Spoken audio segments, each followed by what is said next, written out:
Friend, sociology with Dhruv Dikshit channel आपके साथ महिला असमानता की बात करेगा आज। जी हाँ, जेंडर डिस्क्रिमिनेशन भारत में शुरू से ही पितृ सत्तात्मक सत्ता के कारण महिलाओं को द्वयम दर्जे का समझा गया। वैदिक काल में स्थिति अच्छी थी, लेकिन धीरे धीरे धीरे मध्यकाल आते आते भारत में स्त्रियों की स्थिति बहुत खराब हुई। अब 21वीं सदी जो इंटरनेट का युग है, इंटरनेट के युग में भी देखा जाए तो इस मोर्चे पे भी भेदभाव है। जबकि सामान्यतः टेक्नोलॉजी किसी भी प्रकार का भेदभाव नहीं करती, लेकिन महिला पुरुष की डिजिटल असमानता आज स्पष्ट दिख रही है। अन्य क्षेत्रों में तो असमानताएं थी, धीरे धीरे सुधार हुआ। शिक्षा के क्षेत्र में लड़कियां सभी क्षेत्रों में आने लगीं, साइंस टेक्नोलॉजी में आने लगीं, लेकिन डिजिटल क्षेत्र में अभी भी भेदभाव है। भारत में जो उच्च निम्न और मध्यम आय के देश हैं, भारत के अलावा इन सभी में डिजिटल प्रवर्तन के लाभ महिलाओं तक नहीं पहुंच रहे हैं। भारत की बात नहीं, पूरे विश्व की बात कर रहा हूँ। हर साल विश्व की लगभग $1 खरब की डिजिटल अर्थव्यवस्था का इससे नुकसान हो रहा है। मोबाइल इंटरनेट से दूर रहें, अगर महिलाएं भी मोबाइल इंटरनेट की पहुंच पर नहीं आती, उससे दूर रहेंगी, तो 2025 तक ये खाई और बढ़ जाएगी। नीसल इंडिया की रिपोर्ट है, इंटरनेट रिपोर्ट, वो 2023 की जो है, उसमें कह रहे हैं कि भारत में 2022 में महिला इंटरनेट उपयोगकर्ता की संख्या में 27% की वृद्धि हुई, जबकि पुरुष उपयोगकर्ताओं की संख्या में 18%। ये एक सकारात्मक पक्ष है, लेकिन आज भी 58% पुरुष और 33% महिलाएं ही इंटरनेट का उपयोग कर रही हैं। पुरुष तो 58% हैं इंटरनेट यूज़र, लेकिन महिला यूज़र जो हैं सिर्फ 33% है। देश की $70 अरब की डिजिटल अर्थव्यवस्था इसके कारण चौपट हो रही है, और ये अंतर अगर बढ़ता गया तो 2030 तक देश की डिजिटल अर्थव्यवस्था $800 अरब तक पहुंचेगी। तब देखेंगे आप कितना बड़ा अंतर आएगा।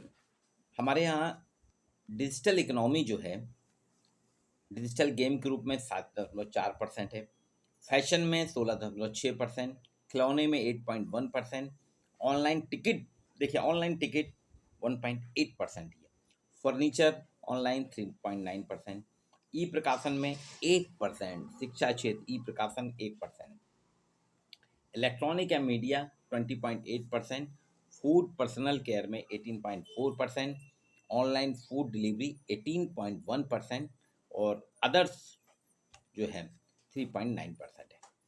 ये देखिए, ये है ऑनलाइन की आपकी डिजिटल इकोनॉमी कहाँ कहाँ किन किन सेक्टर में कितने परसेंट इसका खर्च है।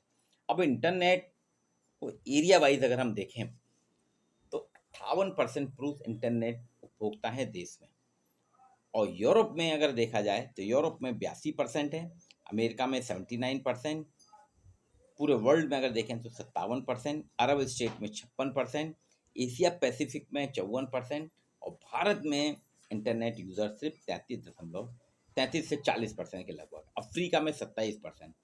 ये देख लीजिए आप, इंटरनेट में हम यूज़र कितने पीछे हैं, भारत कितने पीछे है।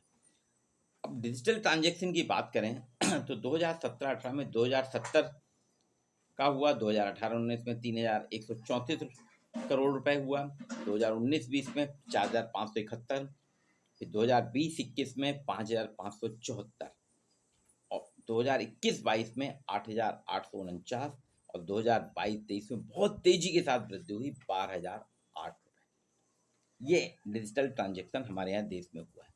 अब इसमें महिला पुरुष का नहीं है, लेकिन यूज़र के हिसाब से अपन समझ सकते हैं, जब 58% पुरुष हैं और 33% महिलाएं हैं, तो फिर परसेंटेज वहाँ अपने आप क्लियर होता है।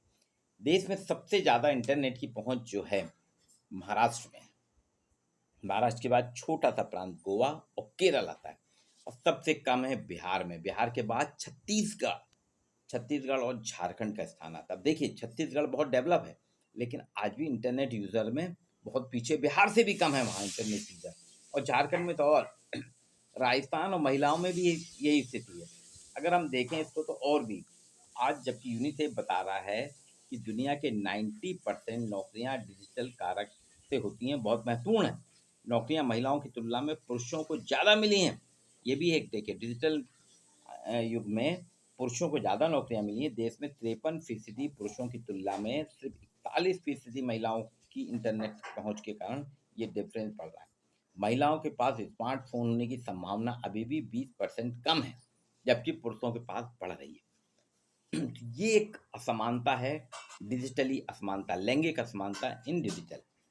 मतलब तकनीकी क्षेत्र में भी महिलाओं इसमें यहाँ पीछे, या तो आ नहीं रही हैं आगे, या उनमें अवेयरनेस नहीं है, या पारिवारिक प्रतिबंध हैं।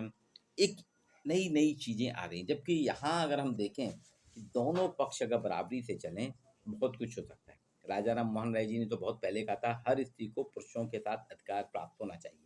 जितने अधिकार पुरुषों के, उतने ही अधिकार स्त्री को मिलना चाहिए, क्योंकि स्त्री ही पुरुष की जननी है और हमें हर हाल में स्त्री का सम्मान करना चाहिए। राजा राम मोहन राय का कहना था, बहुत बड़े समाज सुधारक हैं, और उनके कारण ही सती प्रथा खत्म हुई। तो ये सारी चीज़ें अगर हम देखें कि डिजिटल युग में भी समानता आनी चाहिए, अभी भी बहुत बड़ा गैप है, 58 और 33% एक लंबा गैप है। तो इस दूरी को पाटना पड़ेगा, क्योंकि अभी सामान्यतः भारत में देखें, डिजिटल चलन जो है सर्वाधिक महाराष्ट्र में इंटरनेट यूज़र हैं, तो महाराष्ट्र में सबसे ज़्यादा है। पुणे, नागपुर, बम्बई, वहाँ पे 100% के रीच कर रहा है डिजिटल लेन देन। इसके बाद बेंगलोर 100% है, हैदराबाद 100% है। बेंगलोर, हैदराबाद, चेन्नई, अहमदाबाद, बड़ौदा, दिल्ली, ये सारे शहर जो हैं। मध्य प्रदेश में इंदौर और अब जबलपुर इसी राह पे आ रहा है। जबलपुर में अभी ज़्यादा नहीं हुआ है, लेकिन अभी जबलपुर में 60% डिजिटल लेन देन होने लगा है। 20 रुपये की फुल्की खाते हैं लोग वहाँ, और डिजिटल पेमेंट कर रहे हैं। ये चलन जबलपुर में भी आ गया है। 10 रुपये की बिस्लरी ली, डिजिटल पेमेंट किया। आइसक्रीम कॉर्नर में डिजिटल, ये फूड स्टॉल में तो हो रहा है, सब्जी वगैरह में भी हो रहा है डिजिटल लेन देन।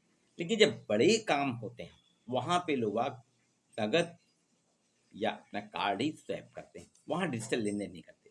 फूड 10, 20, 50 रुपए वाले, मतलब 200 रुपये तक का डिजिटल लेन देन हो रहा है। मैं देखा पोस्ट ऑफिस में जाते हैं स्पीड पोस्ट करने वगैरह या डाक डालने के लिए, वहाँ डिजिटल पेमेंट करने से 2 रुपये 3 रुपये की जो बिल आता है ना, वो सहूलियत हो जाती है। लेकिन वहाँ पे भी मैंने देखा कि बहुत कम इक्का दुक्का लोग ही डिजिटल पेमेंट करते हैं। उसमें भी जेंट्स तो कर ही देते हैं, लेडीज़ नहीं करती, वो अपने बटुए की जिप खोलती है और पैसा देती है। तो ये एक बड़ा ड्रॉबैक है कि अभी भी महिलाओं के हाथ में स्मार्टफोन है, लेकिन स्मार्टफोन का उतना प्रयोग नहीं कर रही हैं, डिजिटल पेमेंट में प्रयोग नहीं कर रही हैं। डिजिटल पेमेंट में अभी भी महिला पुरुष के बीच में एक लंबा गैप है, जिसे पाटने की जरूरत है। यह है डिजिटल लैंगिक भेदभाव, डिजिटल जेंडर डिस्क्रिमिनेशन, जिस पे किसी का ध्यान नहीं गया, इस पे भी हमें ध्यान देना होगा, क्योंकि धीरे धीरे आने वाले दिन पूरी तरह से डिजिटल करेंसी पे होगा। तब फिर ये असमानता हमारे गणित को, हमारी अर्थव्यवस्था